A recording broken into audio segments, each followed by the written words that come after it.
നമസ്കാരം. ലോകമെമ്പാടുമുള്ള ജനത ഇന്ന് തിരയുന്ന ഒറ്റപ്പേരാണ്, ഇന്റർനെറ്റ് തിരയുന്ന ഒറ്റപ്പേരാണ് റെൻസിൽ ജോസ്. മലയാളിയാണ് ആൾ. ലെബനാനിൽ പൊട്ടിത്തെറിച്ച പേജറുകൾ നിർമ്മിച്ചത് ഇദ്ദേഹത്തിൻ്റെ ബൾഗേറിയൻ കമ്പനിയാണ്. അപ്പോൾ ഇദ്ദേഹത്തിന് വേണ്ടിയിട്ടുള്ള തിരച്ചിലാണ് പോലീസ് മൊത്തം ലോകത്തിലുള്ള 3 ഗവൺമെൻറ്റുകൾ ഇദ്ദേഹത്തിനെ തിരയുന്നു എന്നാണ് പറയുന്നത്. എന്താണ് ഇദ്ദേഹത്തിൻ്റെ മലയാളി കണക്ഷൻ? വയനാട് മാനന്തവാടിയിൽ ജനിച്ച ഇദ്ദേഹം ഉന്നത വിദ്യാഭ്യാസത്തിനാണ് ബൾഗേറിയയിലെത്തിയത്. അവിടെ അദ്ദേഹം ഒരു കമ്പനി സ്ഥാപിക്കുകയാണ്. ആ കമ്പനിയാണ് ഈ പൊട്ടിത്തെറിച്ച പേജറുകൾ ഉണ്ടാക്കിയതെന്നാണ് ഒടുവിൽ പുറത്തു വരുന്നത്. പക്ഷേ എവിടെയാണ് കഴിഞ്ഞ ഓണത്തിന് മുമ്പ് വരെ ഓണാഘോഷത്തിൽ പങ്കെടുത്ത ശേഷം ഇദ്ദേഹം എങ്ങോട്ട് പോയി? US പോകുന്നു എന്നാണ് അടുത്ത സുഹൃത്തുക്കളോട് പറഞ്ഞിരിക്കുന്നത്. ഇദ്ദേഹത്തിനെ കാണാനില്ല. ഇദ്ദേഹത്തിൻ്റെ വീട്ടിലിപ്പോൾ ഇദ്ദേഹത്തിൻ്റെ ഭാര്യയെയും കാണാനില്ല. അത് നോർവീജിയൻ പോലീസ് ഇവരെ മാറ്റിയിട്ടുണ്ട് എന്നാണ് അറിയപ്പെടുന്നത്. പക്ഷേ എന്താണ് ഇദ്ദേഹത്തിൻ്റെ ഈ മലയാളി കണക്ഷൻ? അല്ലെങ്കിൽ എന്താണ് ഈ റെൻസിൽ ജോസിന് മൊസാദ് എന്നുള്ള ലോകത്തിലെ ഏറ്റവും വലിയ ചാര സംഘടനയെ മൊസാദുമായിട്ടുള്ള ബന്ധം? ഈ റെൻസിൽ ജോസഫ് അറിഞ്ഞുകൊണ്ട് തന്നെയാണോ ഇങ്ങനെ ഒരു പേജർ നിർമ്മിക്കാൻ കൂട്ടുന്നത്? തീർച്ചയായിട്ടും അല്ല എന്ന് തന്നെയായിരിക്കും അനുമാനിക്കുന്നത്. കാരണം ആരും സ്വന്തം ജീവൻ കുഴിയിൽ കൊണ്ട് ചാടിക്കാൻ, അല്ലെങ്കിൽ ഇങ്ങനെ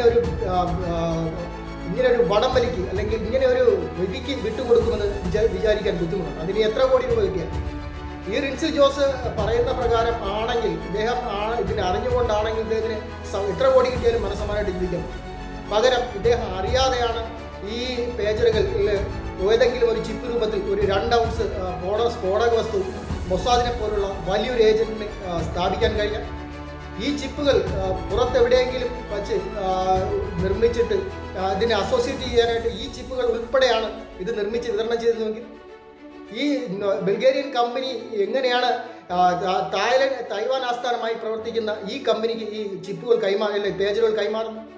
അപ്പോൾ മൊസാദിന് വേണ്ടിയിട്ട് പ്രവർത്തിച്ചുവെങ്കിൽ ഇദ്ദേഹം എവിടെയാണ് ഇദ്ദേഹം ഇപ്പോൾ ഉള്ളത്? റെൻസിൽ ജോസ് എന്ന് പറയുന്ന വ്യക്തി എവിടെയാണ്? ഇദ്ദേഹത്തിൻ്റെ കേരള ബന്ധം എന്താണ്? വയനാട് മാനന്തവാടി സ്വദേശിയാണ് ഇദ്ദേഹം.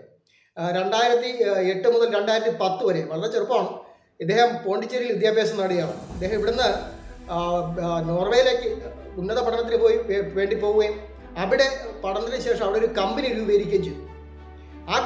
ആദ്യത്തെ കമ്പനി പരാജയമായി. അതിനുശേഷം ഇദ്ദേഹം ബൾഗേറിയയിലേക്ക് പോയി. അവിടെയാണ് ഈ വിജയിച്ച കമ്പനി പറയും. അവിടെ ഒരു ഇന്ത്യൻ അസോസിയേഷൻ രൂപീകരിച്ച് അതിൻ്റെ പ്രവർത്തനങ്ങളിൽ ഏർപ്പെട്ട് ഓണാഘോഷം വരെ ആഘോഷിച്ച ഒരു വ്യക്തി ഒരിക്കലും അറിഞ്ഞുകൊണ്ട് ഇങ്ങനെ ഒരു ചതിക്ക്, അല്ലെങ്കിൽ ഇങ്ങനൊരു പ്രശ്നത്തിൽ കൂട്ടുനിൽക്കുമെന്ന് വിശ്വസിക്കാൻ പ്രയാസം. ഇത് വാർത്ത പുറത്തു വന്നതിൽ ഉണ്ടെങ്കിൽ മൊസാദ് എത്രയും പെട്ടെന്ന് ഈ റെൻസിൽ ജോസിനെ കടത്തിയിരിക്കാനുള്ള സാധ്യത തള്ളിക്കളയാൻ പറ്റില്ല. കാരണം എങ്ങനെയെങ്കിലും മറ്റുള്ള പാശ്ചാത്യ ഈ നോർവേ, ബൾഗേറിയ പോലീസിൻ്റെയൊക്കെ കയ്യിൽ റെൻസിൽ ജോസിനെ കിട്ടിക്കഴിഞ്ഞാൽ അവർ ഇതിൻ്റെ സത്യാവസ്ഥ പുറത്തു കൊണ്ടുവരും.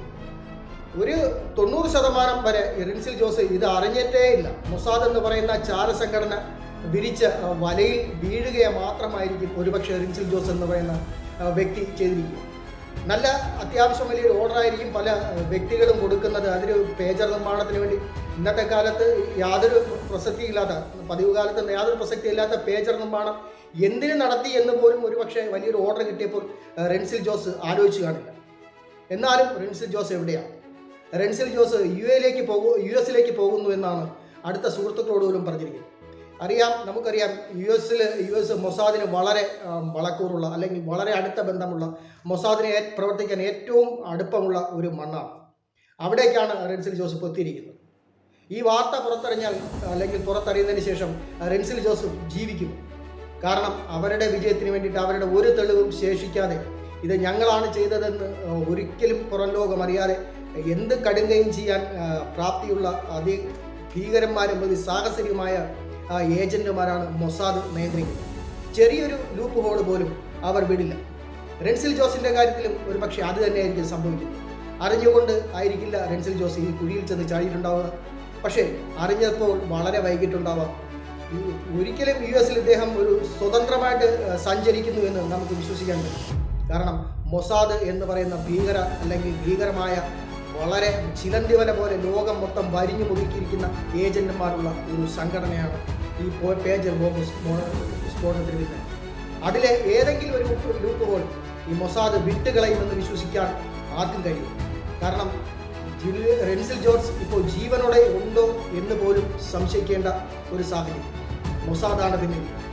മൊസാദിന് മാത്രമല്ല, 2 ഗവൺമെൻറ്റുകളുണ്ട് പിന്നിൽ. റിൻസിൽ ജോസ്, നിങ്ങൾ എവിടെയാണ്? ഇപ്പോൾ ജീവിച്ചിരിപ്പുണ്ടെങ്കിൽ നിങ്ങൾ എവിടെയാണ്? നിങ്ങൾക്ക് പിന്നിൽ ഒരു 2-3 ഗവൺമെൻറ്, വലിയൊരു ചാരസംഘടന, എല്ലാത്തിലും ഉപരി ഹിസ്ബുള്ള എന്ന് പറയുന്ന ലെബനാനിലെ തീവ്രവാദ സംഘടന. അവരാരും അങ്ങേ സന്തോഷത്തോടെ ജീവിക്കാൻ അനുവദിക്കില്ല. ഒരുപക്ഷെ അങ്ങ് സന്തോഷത്തോടെ ഇപ്പോൾ ഈ മണ്ണിൽ ഉണ്ടാകുകയില്ല. റിൻസിൽ ജോസ് അങ്ങ് ഉണ്ടാകുമെങ്കിൽ അങ്ങക്ക് എല്ലാവിധ ആശംസകളും. പക്ഷേ സൂക്ഷിക്കുക, മൊസാദ് വല വീശിയിട്ടുണ്ടാവും അങ്ങയ്ക്ക് വേണ്ടി.